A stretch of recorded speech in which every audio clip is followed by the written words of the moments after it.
പൊന്നുച്ചേ, എനിക്ക് ഏറ്റവും ഇഷ്ടപ്പെട്ട പുസ്തകമല്ലേ ഉണ്ണിക്കുട്ടൻ്റെ ലോകം? അതിനെ പറ്റിയിട്ടൊന്നും എനിക്ക് പറഞ്ഞുതരൂ.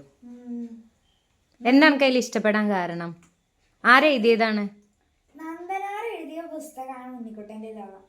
നല്ല രസമാണ് കേൾക്കാൻ. അതായത് നമുക്ക് കേൾക്കാനോ? കേൾക്കല്ല, വായിക്കുക. വായിക്കുമ്പോൾ നമുക്ക് വായിക്കുക പറയുമ്പോൾ നമ്മള് അതിൽ മനസ്സിരുത്തി വായിക്കുകയാണെങ്കിൽ നമുക്കത് കേൾക്കുക, നമ്മളെ മുമ്പിൽ അത് കാണുകയാണെന്നൊക്കെ തോന്നും. അപ്പോൾ അങ്ങനെ രീതിയിൽ പറഞ്ഞതാണ് കേൾക്കാൻ. അപ്പോൾ അതില് ഉണ്ണിക്കുട്ടൻ എന്ന് പറയുന്ന ആ ഒരു കൊച്ചുകുട്ടി, ഒന്ന് സ്പീഡ് പറഞ്ഞുതരോ? ആ ഒരു കൊച്ചുകുട്ടി നടത്തുന്ന കാര്യങ്ങള്, ആ കുസൃതികള്, അതൊക്കെയാണ് അതിൽ പറയണത്. മെയിനായിട്ട് അതൊക്കെയാണ് അതിൽ പറയണത്. ഉണ്ണിക്കുട്ടൻ്റെ ഒരു ദിവസത്തിൽ എന്തൊക്കെയാണ് സംഭവിക്കണത്, ഉണ്ണിക്കുട്ടൻ ആദ്യമായിട്ട് സ്കൂളിൽ പോകുമ്പോൾ എങ്ങനെയാണ് സംഭവിക്കണത്, പിന്നെ ഉണ്ണിക്കുട്ടൻ്റെ വളർച്ചയിലുള്ള മാറ്റങ്ങൾ, അതായത് പല്ല് പറിക്കുമ്പോൾ ഉണ്ടാവുന്ന അനുഭവം, കഥ കേട്ടുകൊണ്ടിരിക്കുമ്പോൾ ജസ്റ്റ് ഇങ്ങനെ പല്ല് ഇങ്ങനെ ഒഴിഞ്ഞിരിക്കുമ്പോൾ എന്തോ പൊട്ടി വായിക്കണോ, അങ്ങനെ അവൻ്റെ പല്ല് പറിഞ്ഞു, എന്നിട്ട് അവനത് ഓടിൻ്റെ മേലെ കിട്ടും. അങ്ങനെ കുറേ അവൻ്റെ ജീവിതത്തിൽ ഉണ്ടാവണ ഓരോ അവൻ്റെ ഒരു ദിവസം എന്ന് പറയുന്ന ആ ഭാഗത്തില് ആ ദിവസത്തിൽ ഉണ്ടാവണ ഓരോ അവന് വെറുതെ നടക്കുകയായിരുന്നു എന്ന് പോലും അങ്ങനെ ഒക്കെ മൈന്യൂട്ടായിട്ട് ഒക്കെ അതില് ഉണ്ണിക്കുട്ടൻ്റെ ലോകം എന്ന് പറയുന്ന പുസ്തകത്തിൽ വിവരിക്കുന്നുണ്ട്. അപ്പോൾ അവൻ്റെ സ്കൂളുണ്ടാവുമ്പോൾ ഉണ്ടാവുന്ന തല്ല് കൂടല് അതൊക്കെ അതിൽ വിശദീകരിക്കണം. നമുക്ക് വായിക്കുമ്പോൾ നമുക്ക് നല്ല രസം തോന്നും. പിന്നെ ഉണ്ണിക്കുട്ടൻ്റെ അമ്മ, അച്ഛൻ, കുട്ടേട്ടൻ, കുട്ടൻ നായർ, പിന്നെ അമ്മിണിക്കുട്ടി, ഇവരൊക്കെയാണ് അമ്മിണി, അനിയത്തി അമ്മിണി, പിന്നെ കാളിയമ്മ, ഇവരൊക്കെയാണ് അതിൻ്റെ ഏറ്റവും പ്രധാനപ്പെട്ട കഥാപാത്രങ്ങൾ. പിന്നെ എൻ്റെ കൂട്ടുകാരൻ്റെ വീട്ടിലേക്ക് പോവാൻ ആരോടും പറയാതെ പോകണു. പിന്നെ മുത്തച്ഛനും മുത്തശ്ശിയും ഉണ്ട്. അപ്പോൾ അവന് സ്വന്തമായിട്ടൊരു ആലോചിക്കുകയാണ്, മുത്തശ്ശനാണോ മുത്തശ്ശിക്കാണോ എന്നോട് കൂടുതൽ ഇഷ്ടം. അങ്ങനെയൊക്കെ ഉണ്ണിക്കുട്ടൻ്റെ ജീവിതത്തെ പറ്റിയിട്ട് ഒറ്റക്ക് സാഹസം കാണിച്ചിട്ട് അപ്പൊ അവന്റെ വീട് വിട്ടിട്ട് കൂട്ടുകാരന്റെ വീട്ടിൽ പോകുമ്പോ വീട്ടിൽ നിന്നൊന്നും പറയൊന്നുമില്ലേ? വീട്ടിൽ നിന്ന് അച്ഛൻ ഓഫീസിൽ എത്തുന്നതിന്റെ മുമ്പ് അവൻ കുളിച്ച് ഒരുങ്ങി അച്ഛനെ കാത്തിരിക്കുന്ന കുട്ടിയാണ്. അപ്പോൾ പെട്ടെന്ന് അവനെ കാണാനില്ല എന്നറിഞ്ഞ് എല്ലാവരും നന്നായിട്ട് റേസ് ആവുക. അങ്ങനെ എല്ലാവരും നന്നായിട്ട് പേടിച്ച് ദേഷ്യപ്പെട്ട് ഇരിക്കുമ്പോൾ മുത്തച്ഛനെ എന്ന് പറയുന്നത് അവിടുത്തെ പ്രധാനപ്പെട്ട ഒരു ജന്മിയാണെന്ന് തോന്നുന്നു. അങ്ങനെയാണ് നമുക്ക് അതിൽ തോന്നുന്നത്. കാരണം ഏറ്റവും പ്രധാനപ്പെട്ട നാട്ടുകാരോടൊക്കെ എല്ലാത്തിലും എന്താ പറയുക, എല്ലാവർക്കും അറിയണ ഒരു ആളാണെന്നാണ് നമുക്ക് ഉണ്ണിക്കുട്ടൻ്റെ വർത്താനം കേൾക്കുമ്പോൾ നമുക്ക് തോന്നുന്നത്. അങ്ങനെയാണ്. അപ്പോൾ വീട്ടിലെ അച്ഛന് ദേഷ്യപ്പെട്ട് എങ്ങനെ ഇരിക്കുന്നുണ്ടാകും. അപ്പൊ മുത്തച്ഛൻ അവന് ഗേറ്റ് തുറന്നു കൊടുക്കും. മുത്തശ്ശി പറയും, എങ്ങനെയാ അവൻ ഇങ്ങനെ എടുത്തു തോന്നാൻ, അവൻ ഈ വീട്ടിൽ എന്തൊക്കെ സൗകര്യം, എന്നിട്ട് അവൻ എന്തിനാ ഞങ്ങളോടൊക്കെ പറയാതെ പോയത്, അങ്ങനെയൊക്കെ പറഞ്ഞ് നല്ല റേസാകുമ്പോൾ മുത്തശ്ശനാണ് അവനെ സമാധാനിപ്പിക്കുക. മുത്തശ്ശനും അമ്മയും മാത്രമാണ് അവനെ സമാധാനിപ്പിക്കുക. അവിടെ മുത്തശ്ശനെ എന്ത് പറഞ്ഞിട്ട് സമാധാനിപ്പിക്കുക?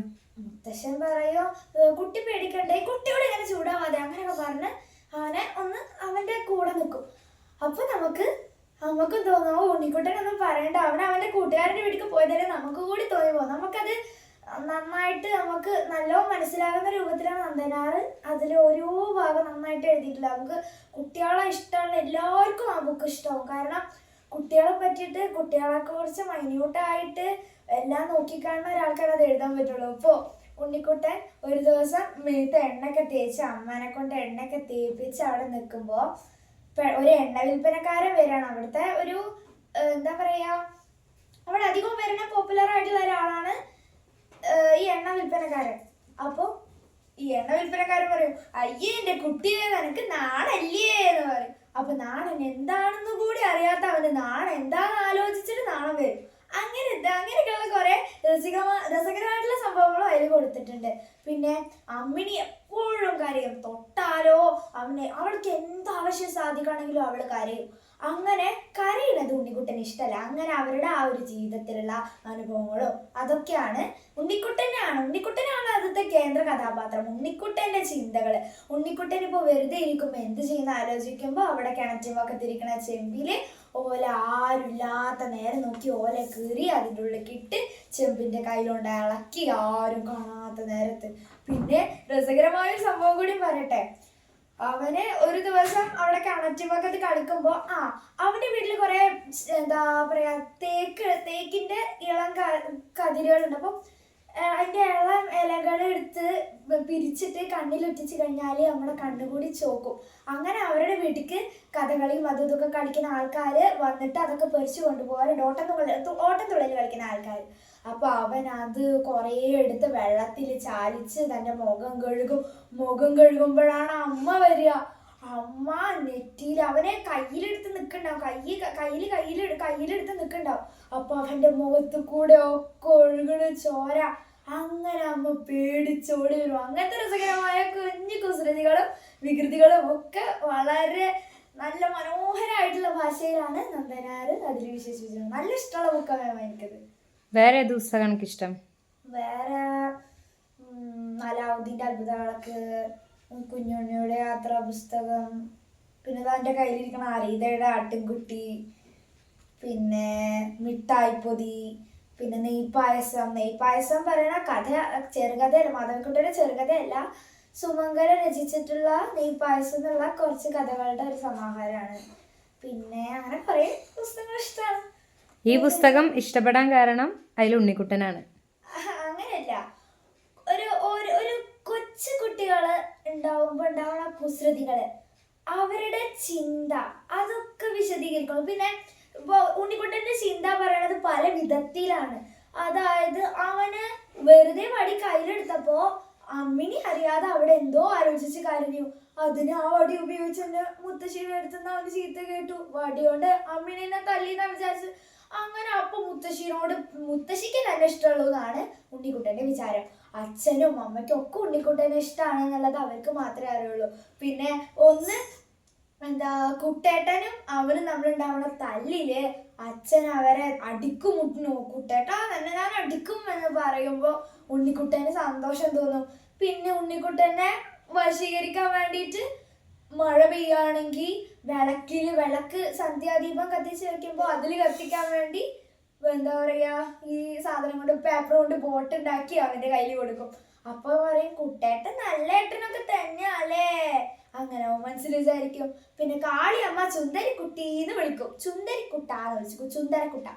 അങ്ങനെ വിളിക്കുമ്പോ ഇവൻ ആലേക്ക് പല്ല് തേപ്പിക്കണം, കാളിയമ്മ പല്ല് തേപ്പിക്കട്ടെ ചോദിക്കുമ്പോ കാളിയമ്മ അവിടുത്തെ ഒരു എന്താ പറയാ കഥാപാത്രം എന്ന് വെച്ചാൽ ആ വീട്ടിലത്തെ ഒരാളല്ല കാളിയമ്മ. കാളിയമ്മ പറയണത് അവിടെ ജോലിക്ക് വരുന്ന ഒരു സ്ത്രീയാണ്. പക്ഷേ അവിടെ അങ്ങനെ അല്ല ആരും കാളിയമ്മയെ കണക്കാക്കുന്നത്. കാളിയമ്മനെ എങ്ങനെ കണക്കാക്കണമെന്ന് വെച്ചാൽ കാളിയമ്മ ഒരു വീട്ടിലത്തെ ഒരു അംഗം തന്നെയാണെന്നുള്ള രീതിയിലാണ് എല്ലാവരും കണക്കാക്കുക. പക്ഷെ അമ്മയ്ക്ക് കാളിയമ്മ വസ്ത്രം തിരുമ്പണതൊന്നും ഇഷ്ടമല്ല. ഈ അമ്മിണിക്കുട്ടീനെ 4-5 കോസറി, കുഞ്ഞു കോസറിയിൽ ഒരു ബെഡ്ഷീറ്റ് വിരിച്ച് അതിന്റെ മുകളിൽ ഒരു ബെഡ് ഇട്ട് അങ്ങനെ ആക്കിയിട്ടാണ് അതിന്റെ മേലിൽ കിടക്കുക. എപ്പോഴും കാര്യം സാധിച്ചിട്ടുണ്ടാവും അമ്മിണിക്കുട്ടി. അപ്പൊ ഈ അമ്മിണിയുടെ അതൊക്കെ കഴുകാൻ കാളിയമ്മ വന്നാലും അമ്മയ്ക്ക് അത് ഇഷ്ടമല്ല. അമ്മ തന്നെ വസ്ത്രങ്ങളൊക്കെ തിരുമണമാണ് അമ്മയ്ക്ക് ഇഷ്ടം. അങ്ങനെ പിന്നെ ഉണ്ണിക്കുട്ടൻ സുന്ദരക്കുട്ട വിളിക്കും പറഞ്ഞില്ലേ, അത് വിളിക്കുന്നത് കേൾക്കുമ്പോ ഉണ്ണിക്കുട്ടന് തോന്നും പല്ല് തേപ്പിക്കട്ടെ ചോദിക്കുമ്പോ ഉണ്ണിക്കുട്ടന് തോന്നും ഇത് വിറക് തുറങ്ങളെ പോലത്തെ കൈയാണ് കാളിയമ്മയ്ക്ക്, നമ്മുടെ പോലെ മിനുസുള്ള വിരലുകളാണോ, അല്ല അതുകൊണ്ട് പല്ല് തേപ്പിച്ച് അതിന്റെ വലിയ മുറിയാവുമെന്നാണ് ഉണ്ണിക്കുട്ടന്റെ വിചാരം. എന്റെ പോലെ വെറുതെ ഇങ്ങനെ ആലോചിച്ച് ചിന്തിച്ച് അവൻ്റെതായ ഒരു ലോകത്ത് നടക്കും. എന്നാൽ അവന്റെ കൂട്ടുകാരെ ഒക്കെ അവന് ഇഷ്ടമാണ്. പിന്നെ പൊക്കിൽ കൊടിയുടെ കാര്യമൊക്കെ പറയുന്നത്, അവന്റെ പൊക്കില് കഞ്ഞിപ്പൊക്കിലോ ചേറ്റുപൊക്കിലോ അങ്ങനെയൊക്കെ പൊക്കിലുകൾ ഉണ്ട് എന്നൊക്കെ മുത്തശ്ശിയായിട്ട് പറഞ്ഞു കൊടുക്കുമ്പോ കഞ്ഞീര് പൊക്കിലോ അതൊക്കെ എന്താ സംഭവം. അങ്ങനെ പിന്നെ അവിടെ നെല്ലിന്റെ മേലെ ചാടാൻ വേണ്ടിയിട്ട് വരുന്ന പാർട്ടികളോ അങ്ങനെന്തോ ആൾക്കാര് കുടിക്കണം. അവരുടെ പേരാണ് നീല, ചക്കി, നീലി. അപ്പൊ നീല പറയണത് ഒരു എന്താണ് സാധനം എന്നല്ല, നീല പറയണത് നീലാണെങ്കിൽ നേറാക്കായിരുന്നു, ചക്കീന്നല്ല ചക്കീന്നാണ്, ചക്കീന്നല്ല ചക്കാന്നായിരുന്നുവെങ്കിൽ ചക്ക പല ആക്കായിരുന്നു. അങ്ങനെയൊക്കെ ഉണ്ണിക്കുട്ടൻ സ്വയം ഇങ്ങനെ ചിന്തിച്ച് ഇങ്ങനെ കൂട്ടും. അങ്ങനത്തെ ഒരാളാണ് ഉണ്ണിക്കുട്ടൻ.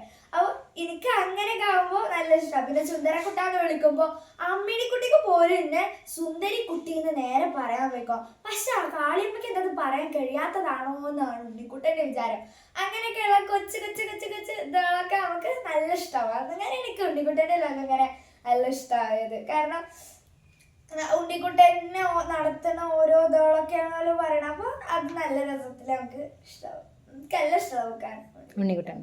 ഓക്കേ.